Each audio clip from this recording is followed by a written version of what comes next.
মা কি করছো এত ডিম নিয়ে? আরে বাবা, ডিম করছো? এত ডিম নিয়ে কি করছি দেখতে পাচ্ছ না? ডিম ছাড়াচ্ছি। ডিম কষা হবে আজকে দোকানে। বাহ, খুব ভালো। আমি তো খাই না ডিম কষা। তুমি ডিম সেদ্ধ এখন খাও একটা বসে। আমি খাই না ডিম কষা বলে তো হবে না। না, আমি তোমার জন্য ডিম একটা সেদ্ধ ডিম নিয়েছি। একটা ডিম সেদ্ধ এখন খেয়ে না, নাও। আমি এখন খাবো না ডিম সেদ্ধ। ঠাস করে একদিন মেরে দেবো। আগে ডিম সেদ্ধ এখন খেয়ে নে।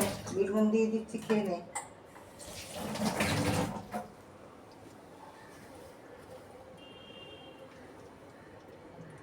ডিমগুলো ছাড়িয়ে নিয়ে এতে লবণ, একটু লঙ্কা গুঁড়ো আর একটু হলুদ আমি মাখিয়ে নিলাম। ভালো করে ডিমের গায়ে একটু চিড়ে চিড়ে নিয়েছি, নাহলে ভেতরে মশলা ঢোকে না। মাখানো হয়ে গেছে, কড়া আমি চাপিয়ে দিয়েছি, কড়াতে তেল গরমও হয়ে গেছে। এবার একে একে ডিমগুলো ভেজে নেব। ভাজতে ভাজতে আমি ডিমের মশলাটাও রেডি করে নেব। লাল লাল করে ডিম ভেজে তুলে নিয়েছি, মশলা ভেজে নিয়েছি, নিয়ে কড়াইতে দিয়ে দিয়েছি কষাতে। মশলা আমার কড়াইতে কষছে। এখানে দিয়েছি পেঁয়াজ, আদা, রসুন, টমেটো একদম বেটে দিয়েছি। তার মধ্যে গুঁড়ো মশলা আমি দিলাম। লঙ্কা গুঁড়ো ঝালের জন্য দিয়েছি, হলুদ দিয়েছি, লবণ দিয়েছি, কালার হওয়ার জন্য কাশ্মীরি লঙ্কার গুঁড়ো আর একটুখানি দিয়েছি জিরে গুঁড়ো। নামাবার আগে শাহি গরম মশলা দেবো। আজকে আর গোটা গরম মশলা দিইনি। বেশ করে এখন এটাকে কষাবো যতক্ষণ না কাঁচা গন্ধটা উবে যাচ্ছে। কষানো হোক, আরও অন্য কাজগুলো আমি সেরে নিই। কষানো আমার হয়ে গেছে। এইবার এর মধ্যে দিয়ে দেবো আমি ভেজে রাখা ডিম।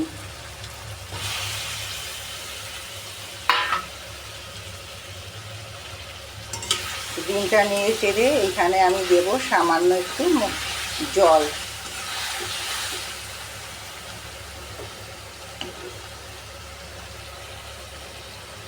লাল লাল ঝাল ঝাল ডিম কষা, লাল লাল ঝাল ঝাল ডিম কারি আমার হয়ে গেছে, রেডি। এবার আমি নামাবো।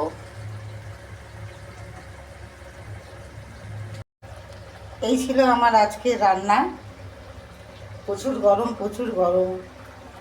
তার মধ্যে এমন হাওয়া দিচ্ছে, আমি বন্ধ করে রেখেছি। আজকে দোকানে আমার শুধু ডিম কষা না, 2-3 রকম করেছি। অল্প অল্প করে, অল্প আলুর দম করেছি, একটু আলু সোয়াবিন আছে, মটর খানিকটা সেদ্ধ করা ছিল, ওইটাকে আবার একটু স্বাদ দিয়ে নিয়েছি, ঘুগনি করেছি।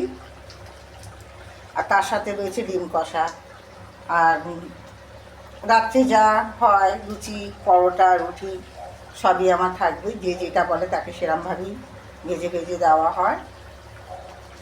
ভোটের বাজার হালকা বলে তাই একটু অল্প অল্প করে করেছি। তো এই ছিল আমার আজকের ভিডিও। আবার দেখা হচ্ছে নেক্সট ভিডিওতে। সবাই ভালো থাকবেন, সুস্থ থাকবেন। রাধে রাধে।